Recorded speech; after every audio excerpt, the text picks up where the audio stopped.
அஸ்ஸலாமு அலைக்கும் வரஹ்மத்துல்லாஹி வபரகாத்துஹு. தினமும் ஒரு ஹதீஸ்.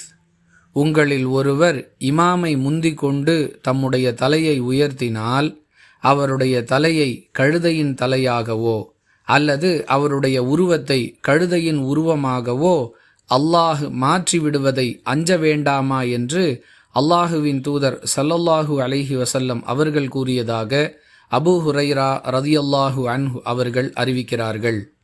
நூல் புகாரி, ஹதீஸ் எண் 691.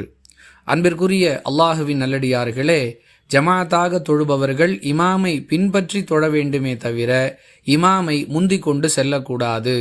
அவ்வாறு செய்தால் ஏற்படக்கூடிய பாதிப்பு என்ன என்பதை எச்சரிக்கும் விதமாகவே அல்லாஹுவின் தூதர் ஸல்லல்லாஹு அலைஹி வஸல்லம் அவர்கள் இவ்வாறு கூறுகிறார்கள்.